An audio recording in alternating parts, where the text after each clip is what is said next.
नमस्कार good morning everyone नोंथांमोनखौ आंनि गोसो गोरबोजों बरायनानै लाग्रोनाय थाबाय आरो आंनि 12,030 जे साबस्क्राइबार आरो 53,000निबो बारा आंनि भिडिअखौ नायग्रा साफ्रोमनिबो सिमांनि गोसो गोरबोजों खौथि खौथि गोजोननायखौ जासिहरनाय थाबाय। नोंथांमोन गासैखौबो जोबनो गैयै हामबाय होननाय थाबाय।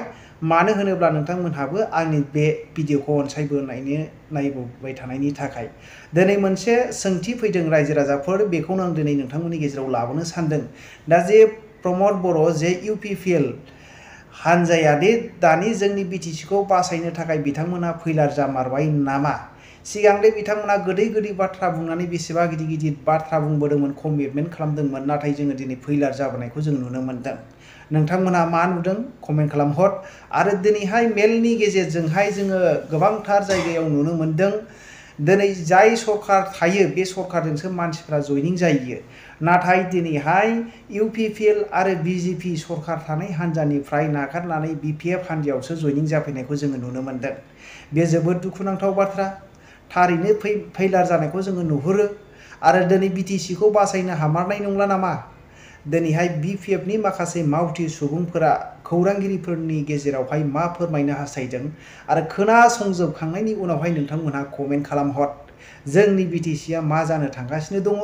थारैनो जे जोंनि बे सिगां दैदेननाय जे पुराना हाग्रामा महिलारि दैदेननाय बिपिएफ हान्जायासो बिटिसिखौ डेभेलपमेन्ट खालामनो हामारगोन नामा?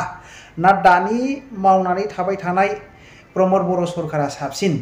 नोंथांमोना कमेन्ट खालामहर। प्रमद बर' सरकारा साबसिन ना बिपिएफ हान्जानि दैदेननाय सिगां जे सरकारा साबसिन? आरो दादे खौसे जानो हास्थायदों, आङो खौसे जानायखौ हास्थायो। बिथांमोना खौसे जानानै मोननैनिबो जुदि माबाफोरजोंहाय कमेन्टफोरजों मोजां बेबायदिनो सारिजालि खालामनानै मावलाङोब्ला साबसिन जागोनखौ आं हास्थायो। बेबायदिनो सोंखारिनायखौ बिथांमोनहा जलदब दोननानै खौसेयाव फैयोब्ला मोजांसिन साननानै लायो। बेबायदिनो सोंखारिलायबाय थायोब्ला बिथांमोनहा खौसेथि जानो हागोनखौ नुहुरा। रायजो राजाफोर, नोंथांमोनहा कमेन्ट खालामहर नैबे भिडिअखौ नायखांजोबखांनायनि उनावहाय। आरो जायफ्रानाखि दासिमबो साबस्क्राइब खालामाखै, अन्नानै चेनेलखौ साबस्क्राइब खालाम। बेबायदिनो नोंथांमोनहा भेलुएबल स्पिच आरो बेबायदिनो मोजां मोजां भिडिअखौ नोंथांमोनहा नुलांबाय थानाय बायदि। ओमफ्राय गोबां पार्टि खालामनो मोजां मोनग्रा सुबुंफ्रा जोंनि बिपिएफ दोलोआव 250निबो बांसिन सुबुङा बिपिएफ दोलोनि नीति आदर्श बेखौ मोजां मोननानै जोंनि बिपिएफ दोलोआव माने जइन जाफैदों। जोङो बिथांमोनखौ साबायखर बावदों, हामबाय बावदों। आरो जों आसा खालामो फैबाय थानाय समाव 2025आव जिहेतु बिटिसि इलेक्सन जागोन, बे खैराबारि ओनसोलनिफ्राय जाय केन्डिडेट जागोन बेनो देरहागोन, बेखौ माने रोखा जादों। मानोना बे ओनसोलनि रायजो राजाफ्रा हाग्रामाया फिन माने पावाराव फैफिनदों बेखौ लुबैदों। गतिके हाग्रामायानो सरकार दानांगौ। माने थांनाय 16 बोसोराव हाग्रामा महिलारिया 0 पइन्टनिफ्राय जेरैबायदि खामानि मावदोंमोन बिथाङा, गतिके बे खामानि मावनायखौ रायजो राजाफ्रा फिन आरो गोसोखांफिनदों आरो बिथांखौ पावाराव फैफिनजानो लुबैदों। गतिके जों आसा खालामदों रायजो राजाफ्रा जिहेतु बिथांखौ लुबैफिनदों, गतिके बिपिएफ दोलोनि बिजाथिफोरखौ रायजो राजाफ्रा भट होनानै देरहासार खालामगोन, आं बेखौ आसा खालामदों। दा जे खौसेनि बाथ्रा सावरायगासिनो दङ, जों सानदों खनमनकारे जोङो दै एकदम माने सनमान होलायनानै खौसे जानाया गाहाम। आरो माखासे आइडिय'लजियाव जोङो गोरोबलायनांगोन। दा जोंनि बिटिसिखौ जोङो हमथानो हानांगोन। जेरैबायदि बे माने 4 बोसोराव जों नुबाय जोंनि पावारफोरा माने आसाम सरकारा लांफिननो नाजानायखौ जों नुना मोन्दों आरो लांफिनबायबो बेखौ नुना मोन्दों जोङो। दा ओमफ्राय ओंखायनो रायजो राजाफ्रा बुजिफिननानै हाग्रामाया जिहेतु 0 पइन्टनिफ्राय गोबां खामानि मावदों, दा बेनिखायनो रायजो राजाफ्रा हाग्रामाखौ फिन सिफ्ट जाजानो लुबैदों बिटिसिआव। दा बेखौ जोङो गासैबो सब पार्टियानो माने एग्रिमेन्टआव फैनांगोन, एकमत जानांगोन। जोङो हाग्रामाया फिन सिफ्ट जानानै मोजां खामानि मावदों। बे आदर्शआव जुदि सोरबा पार्टिया गोरोबनो फैयोब्ला जोंहा बेयाव बुंनांगौ जेबो गैया, जोङो एकमत आरोखि। ओमफ्राय खौसे जानाया दरखार। आरो खौसे जायाब्ला जेरैबायदि बिजेपिया बिटिसिखौ माने एकदम फोजोबस्रांनायनि मोनसे सोलो बानायगासिनो दं, पावारफोरखौ बिथांमोना लांदों।